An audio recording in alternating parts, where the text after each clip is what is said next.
ನಿಜವಾಗ್ಲೂ ನಾನು 29ನೇ ತಾರೀಕು ದೂರು ದಾಖಲು ಮಾಡಿದೆ. 30ನೇ ತಾರೀಕು ನನ್ನನ್ನು ಅಪ್ರೋಚ್ ಮಾಡ್ತಾರೆ ಇದೇ KS ಆಫೀಸರು. ಮೇಡಮ್ ನೀವು ಹೆಂಗೆ ನನ್ನ ಮೇಲೆ FIR ಮಾಡಿದ್ರಿ, ಭಾಳ ಬೇಜಾರಾಯಿತು, ನಾವು ವಯಾ ಮೀಡಿಯಾ ಕೂತು ಮಾತಾಡಿ ಸೆಟ್ಲ್ ಮಾಡ್ಕೊಳ್ಬೋದಾಗಿತ್ತು, ನೀವು ಮಾತಾಡ್ಬೋದಾಗಿತ್ತು, ನನ್ನ ವಿರುದ್ಧ FIR ಯಾಕೆ ಮಾಡಿದ್ರಿ ಅಂತೆಲ್ಲ ಕೇಳ್ತಾರೆ. ಮಾತುಕತೆ ಕರೀತಾರೆ ಆದರೆ ನಾನು ರೆಸ್ಪಾಂಡ್ ಮಾಡೋದಿಲ್ಲ. ಅದಕ್ಕೆ ಸಂಬಂಧಪಟ್ಟ ಡಾಕ್ಯುಮೆಂಟ್ ರಿಲೀಸ್ ಮಾಡಿದ್ದೀನಿ. ಅದಾದ ನಂತರದಲ್ಲಿ ಫಾಲ್ಸ್ FIR ಮಾಡ್ತಾರೆ. ಸರ್ಕಾರದ ನಾನು DCRಗೂ ಸಹ ಅಣ್ಣನೂ ಇದ್ರು ನಮ್ಮ ಜೊತೆಗೆ ಹೋಗಿ ದೂರು ಕೊಟ್ಟಿದ್ದೀವಿ. ಸರ್ಕಾರ ಏನು ಹೇಳಿದೆ, KS IAS ಆಫೀಸರ್ಗಳ ವಿರುದ್ಧ ಪರ್ಮಿಷನ್ ಇಲ್ಲದೆ ನೀವು FIR ಮಾಡೋಂಗಿಲ್ಲ. ಸೊ ನಮ್ಮ ಇಲಾಖೆಗಳಲ್ಲಿ ಆ ಥರ ಇನ್ಸ್ಟ್ರಕ್ಷನ್ ಇದೆ. ಯಾರೂ ಸಹ ಇದ್ರ ಬಗ್ಗೆ ಗಮನ ಹರಿಸ್ತಾ ಇಲ್ಲ. ಮಿನಿಸ್ಟ್ರಿಗಳಿಗೆ ಕೇಳಿದ್ರೆ ತನಿಖೆ ಮಾಡ್ತೀನಿ ಅಂದರೆ ಕಾಮನ್ ಆಗಿಬಿಟ್ಟಿದೆ. ಅದೇನು ಎಫೆಕ್ಟೇ ಆಗ್ತಾ ಇಲ್ಲ ಸರ್ಕಾರಕ್ಕೆ. ನಾವು ತನಿಖೆ ಮಾಡಿಸ್ತೀವಿ ಅಂತ ಹೇಳ್ತಾರೆ. ಅಂದರೆ ನೀವು ಯಾವಾಗ ತನಿಖೆ ಮಾಡಿಸ್ತೀರಾ? ಅಂದರೆ ಇದು ವ್ಯವಸ್ಥಿತವಾಗಿ ನಡೀತಾ ಇದೆಯಾ ಈ ಷಡ್ಯಂತ್ರಗಳು? ಅದನ್ನು ಹೊರಗಡೆ ಹಾಕಿದ್ದಕ್ಕೆ ನಮ್ಮ ಬಾಯಿ ಮುಚ್ಚೋ ಕೆಲಸ ಮಾಡ್ತೀರಾ?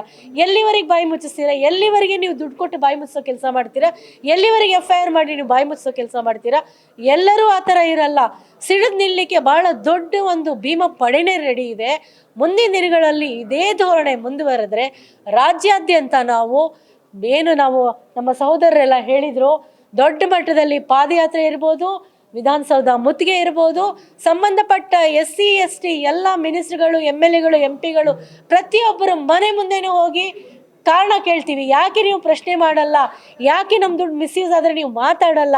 ಯಾಕೆ ನಮ್ಗಳನ್ನ ಪ್ರಶ್ನೆ ಮಾಡಿದವ್ರ ಮೇಲೆ FIR ಆದರೆ ನೀವು ಅದನ್ನು ಕೇಳೋದಿಲ್ಲ ಅಂತ ನಾವು ಅವ್ರನ್ನ ಪಬ್ಲಿಕಲ್ಲಿ ಕೇಳ್ತೀವಿ.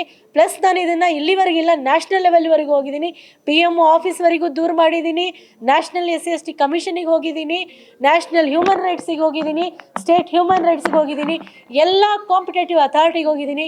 ಇದುವರೆಗೂ ಒಂದು ಸಣ್ಣ ಆ್ಯಕ್ಷನ್ ಆಗಿಲ್ಲ. ಇಲಾಖಾ ಮಿನಿಸ್ಟ್ರು ಅವರು ಸೈಲೆಂಟ್ ಆಗಿಬಿಟ್ಟಿದ್ದಾರೆ. ಯಾಕೆ ಅಂತ ಅರ್ಥ ಆಗ್ತಾ ಇಲ್ಲ. ಅಣ್ಣ ನಿಮ್ಮ ಮೇಲೆ ಭಾಳ ಗೌರವ ಇದೆ ನನಗೆ, ಬಾಯಿ ತುಂಬ ನೀವು ನನ್ನನ್ನು ಮಾತಾಡಿಸ್ತೀರಾ. ನಾನೆಲ್ಲನೂ ನಿಮಗೆ ಆ ಥರ ರಾಂಗ್ ಸ್ಟೆಪ್ ತೊಗೊಳ್ತೀನಿ ಅನ್ಸುತ್ತಾ? ನಾನು ನಿಮಗೆ ಹೇಳಿದೆ, ಅಣ್ಣ ನಂದು ಏನಾದರೂ ಡಾಕ್ಯುಮೆಂಟ್ ಅವಕಾಶ ಕೊಡಿ, ಡಾಕ್ಯುಮೆಂಟ್ ನೋಡಿ, ನೀವು ನಂದು ಒಂದೇ ಒಂದು ತಪ್ಪಿದರೆ, ಒಂದು ಸ್ಟೆಪ್ ರಾಂಗ್ ಇಟ್ಟಿದ್ರೆ ನಾನು ಯಾವತ್ತೂ ಚಳವಳಿನಲ್ಲಿರಲ್ಲ, ನನ್ನ ಮುಖ ತೋರಿಸಲ್ಲ ಅಂತ ಒಂದು ಅವಕಾಶ ಕೊಡಲಿಲ್ಲ. ಯಾಕೆ? ಅಷ್ಟು ಇಲಾಖೆ ಕೊಟ್ಟಿದ್ದೀನಿ, ಒಂದು ನನಗೆ ನೋಟಿಸ್ ಕೊಡಲಿಲ್ಲ. ನೀವು ಬಂದು ನಿಮ್ಮ ಡಾಕ್ಯುಮೆಂಟ್ ಪ್ರೊಡ್ಯೂಸ್ ಮಾಡಿ ಅಂತ ಯಾಕೆ ನನಗೆ ನೋಟಿಸ್ ಕೊಡ್ತಾ ಇಲ್ಲ? ಅಯ್ಯಮ್ಮನ ಫಾಲ್ಸ್ FIR ಹಾಕ್ಬಿಟ್ಟು FIR ಮಾಡಿದ್ದೀನಿ ಅಂತ ಹಾಕಿದರೆ ನೀವು ಸುಮ್ಮನೆ ಆಗ್ಬಿಟ್ರ? ನನಗೆ ಯಾಕೆ ನೋಟಿಸ್ ಕೊಟ್ಟು ನೀವು ಕರಿತಾ ಇಲ್ಲ? ಡಾಕ್ಯುಮೆಂಟ್ ಶೋ ಮಾಡಿ ಅಂತ ಕೇಳಿ.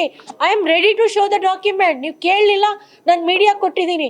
ಮುಂದಿನ ವಾರ ಇನ್ನೊಂದು ಪ್ರೆಸ್ ಮೀಟ್ ಮಾಡ್ತೀನಿ, ಇನ್ನಷ್ಟು ರಾಶಿ ಡಾಕ್ಯುಮೆಂಟ್ ರಿಲೀಸ್ ಮಾಡ್ತೀನಿ. ಮೋರ್ ದೆನ್ 100 CR ಹಗರಣ ಇದು. ಇಷ್ಟು ಡಾಕ್ಯುಮೆಂಟ್ ಇಲ್ಲ, ರಾಶಿ ಬಂಡಲ್ ಇದೆ ಡಾಕ್ಯುಮೆಂಟ್ಸು. ಎಲ್ಲವನ್ನ ರಿಲೀಸ್ ಮಾಡ್ತೀನಿ. ಸರ್ಕಾರ ಇದಕ್ಕೆ ಸ್ಪಂದಿಸಬೇಕು. ತಪ್ಪಿತಸ್ಥರ ವಿರುದ್ಧ ಕಾನೂನು ಕ್ರಮ ಆಗಬೇಕು, ತಲೆದಂಡ ಆಗಬೇಕು, ಅವರ ಆಸ್ತಿ ಪಾಸ್ತಿ ಮುಟ್ಟುಗೋಲಾಗಿ ಅಮೌಂಟನ್ನು ವಾಪಸ್ ಹಾಕ್ಕೊಳ್ಬೇಕು.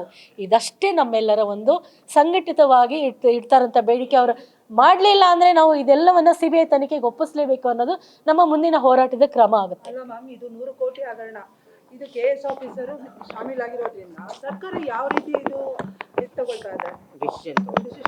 ಸರ್ಕಾರ ಅವರನ್ನ ಪ್ರಮೋಷನ್ ಮಾಡಿ ಇನ್ನೊಂದು ಇಲಾಖೆಯಲ್ಲಿ ಆಲ್ರೆಡಿ ಮತ್ತೆ ಇನ್ನೊಂದು 4 ಟೆಂಡರ್ ಕರೆದು ಆಲ್ರೆಡಿ ಅಲ್ಲೂ ಹಗರಣ ಶುರು ಮಾಡಿದ್ದಾರೆ. ಹೌದು, ಪ್ರಮೋಷನ್ ಮಾಡಿದ್ದಾರೆ.